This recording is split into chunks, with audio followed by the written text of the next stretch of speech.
नहीं, इनको चुनाव नहीं लड़ने दिया जाएगा क्योंकि तरारी के इनका वोटर लिस्ट में इनका नाम नहीं है।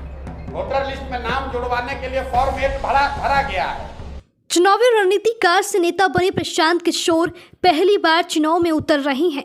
उनकी पार्टी बिहार में होने वाले उपचुनाव में सभी सीटों पर उम्मीदवारों की घोषणा कर चुकी है, लेकिन इसी घोषणा में उनसे एक चूक भी हो गई है, जिस वजह से उनके सामने उम्मीदवार बदलने की नौबत आ गई है। दरअसल पीके की टीम ने बिहार की तरारी सीट पर अपने उम्मीदवार के नाम का ऐलान किया था। पहले से सब सही लग रहा था, लेकिन अब खुलासा हुआ है कि पीके ने जिस प्रत्याशी के नाम का ऐलान किया है वह बिहार में चुनाव ही नहीं लड़ सकते हैं। बता दें कि प्रशांत किशोर की पार्टी जन सुराज ने आरा की तरारी विधानसभा सीट से सेना के retired lieutenant general Shri Krishna Singh को उम्मीदवार बनाया था, लेकिन वो राज्य के वोटर ही नहीं हैं। बिहार का वोटर नहीं होने के कारण retired lieutenant general Shri Krishna Singh चुनाव नहीं लड़ पाएंगे, जिस वजह से पार्टी ने सोमवार को घोषणा की है कि वो तरारी में अपना उम्मीदवार में नया उम्मीदवार उतारेगी। अब इस सीट से प्रशांत किशोर मंगलवार को आरा में नए कैंडिडेट के नाम की घोषणा करेंगे। पीके की जनसुराज पार्टी के लिए यह किसी बड़े झटके से कम नहीं है, क्योंकि 2025 के बिहार विधानसभा चुनाव से पहले उन्होंने कहा था कि तरारी, बेलगंज, इमामगंज और रामगढ़ सीट के लिए होने वाले उपचुनाव में वो बिहार की राजनीति में अपना छाप छोड़ेंगे। लेकिन 4 सीट के उम्मीदवारों के चुनाव में ही पार्टी की तैयारी की पोल खुल गई और उन्हें पुराना नाम वापस लेकर अब नया नाम सामने रखना होगा।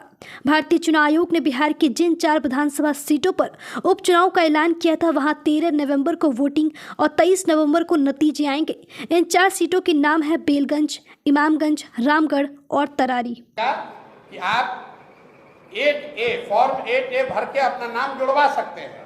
नोएडा से जहां उनका नाम इलेक्टोरल रोल में है, वहां के डीएम ने नोटिफाइड करके जारी किया है कि यहाँ पर इलेक्टोरल रोल में ये है।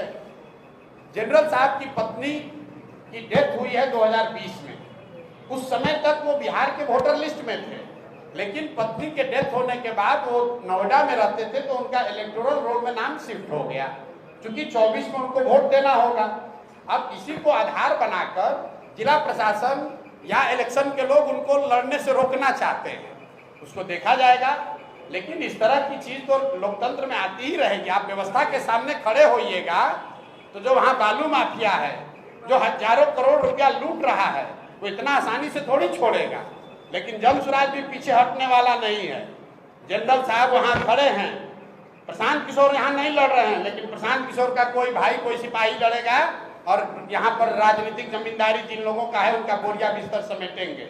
उसी तरीके से तरारी से देश का इतना बड़ा जनरल बिहार का लड़का वहां से भूमि और बालू माफियाओं को उखाड़ कर फेंकेंगे ही फेंकेंगे।